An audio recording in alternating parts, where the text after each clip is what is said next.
Welcome to another week of COMPSTAT Review. Andrew Robinson and our special investigator, David Adamczyk, and our public information officer as well. So we look forward to it. We'll go right into it, right? Yeah, Absolutely. Let's start. All right, so for murders, homicides, we're 0 across the board. We're 0 versus 1. We're down 100% compared to last year. For rape, criminal sexual conduct, we're 0 across the board. And Chief, when you're looking, so Andrew and I were looking at some historical numbers. So we went back in our database for the annual numbers that the FBI reports. We went and pulled these for the last 5 years, right, Andrew? Yes. And I actually looked, and Andrew and I were sitting in the office and we're looking at these numbers, and specifically with murder. So we say, okay, it really hasn't changed. So except for the year 2021, where there was a fluke year where it spiked up to, I think, 3. Outside of that, we have hovered between 0 and 1 for at least the last 5 to 7 years. So we are really, when we say, hey, there's nothing right now for 2024, that's great, because that's where we should be. It's not like we're anticipating something. It's not that we're down. We are at a 0 to 1 trend.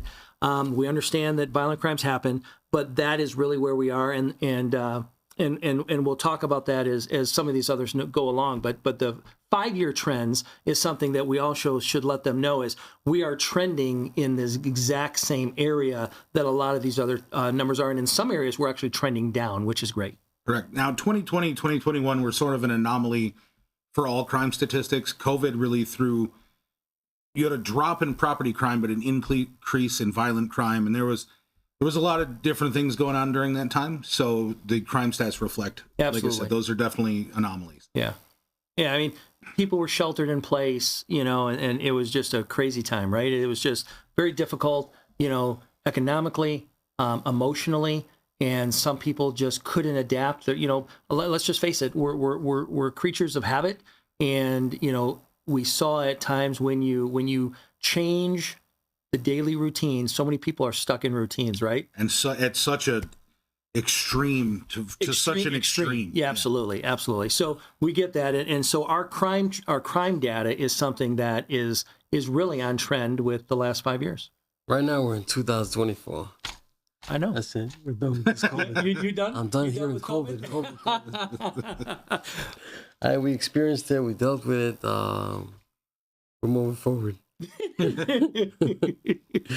For robberies, we're done with robberies. Well, rape. Well, we're 0 across the board, and we're 6 versus 10, which is great. So we haven't had a rape for quite some time. We're down 40%. Robberies, wow, 0 for the week today. We reached that goal that we talked about last week. So yeah, everybody was kind of good. We talked last week about it. We were hoping that we'd get to this point. We're at this point. We've got 0, and again, we're trending in that right direction. So. Yeah, for the 20-day, we're 2 versus 2. And for the year today, we're 22 versus 30. We're down 26%. So really good numbers there. We're felonious assaults, we're 3 versus 3. So we're even for the week to date. And for the 20-day, we're 14 versus 7. We're up 7. That's about 100%. And 92 versus 81, we're up 13% when it comes to assaults. We are. So our felonious assaults this week, a slightly different trend than the domestic trend that we saw the last 2 weeks. We had one domestic this week. It occurred on Andrus between Lumpkin and Joseph Campo. A warrant has been submitted, and that's pending prosecutorial action. Then I'm going to move to we had a neighbor argument in the area of Grand Haven and Circle Drive. That was perpetrated by a known suspect and is currently under investigation. And our third was a strong-arm road rage incident. A known suspect attacked a stranger over something that happened on the road. A warrant was submitted to the prosecutor's office, and that was in the area of Joseph Campo and Belmont. Andrew, but talk about that one. I mean, that's a little unique because I think the public needs to know that, there's a little different circumstance, and this really could have been de-escalated and really handled a different way. This could have been avoided altogether. Absolutely. Yeah, definitely. This is not something we see a lot in our town, but there is the potential for it. You guys know we're a small city. We have small streets. And if somebody pulls onto a street and parks to decide to wait for someone to come out of a business or a residence, even many times when there's open spots on the curb for them to pull into, and then they just sit there for 5 or 10 minutes. Well, the drivers behind are honking the horns. And, so number one, we could have avoided this by the driver who had blocked the road originally being courteous. Yeah, we're a lot of our residents are, like a lot of residents in other communities. It's instant gratification, instant satisfaction. Pull over right in front of a storefront. I was on the road yesterday evening, and the guy's parking right in front of a store, which is right in front of a fire hydrant.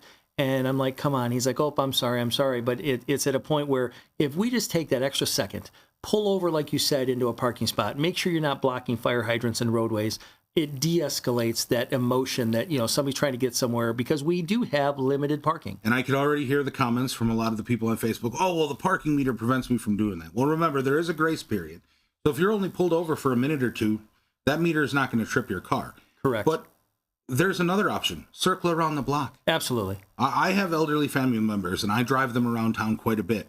And if there's cars behind me, drop them off, circle around the block a couple of times until they come out of the store. There's no reason for me to impede traffic in order to make, even, not necessarily even my life easier, but, yeah, they're elderly. It's harder for them to walk. So, but you can still do that and be courteous to the people. Sure, absolutely. We will now move on to our burglaries. For burglaries, we are 0 versus 3 on the week to date. We're down 100%. For the 28-day, we are 1 versus 6. We're down 83%. And year-to-date, we are 51 versus 66, down 22%. That sounds great. It's great numbers. On to larceny. We are 0 for 0 for the week. 2 versus 3 for the 28-day, down 33%. And 17 versus 14 for the year-to-date, down 21%.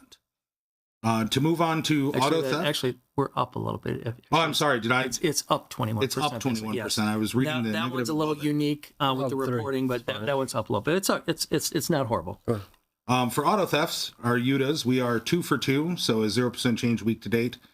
In the 28-day, we're still up quite significantly, 12 versus 7, a 71% change. And year to date, we are still down 132 versus 146, a 9% change. Yeah, and the auto thefts are unique. I know, Andrew, you've got some of the reports here to specifically talk. I know, again, we have some common denominators, but in discussions I've had with the chief, with the creation of the new traffic enforcement and targeted areas, I know that discussions I've had and Sergeant Fidenis has had with this, that we're going to be initiating some very strategic covert patrols, some surveillance in some high-profiled areas that the two of us will be doing in the next couple weeks to address some of these areas as well. Again, Sergeant Luigi has made an impact in some of these numbers, as we're starting to see since he's come back to midnights. But we're going to, with the chief's approval, is also add to that and address some of these areas based upon comments from the public. Excellent. Yeah, so our UTAs this week, we had another one on Dorothy between Conant and Dwyer. That was a newer model, Ram 1500, taken without keys. That was recovered and is pending investigation. Our second UTA was of a 2014 GMC Savannah.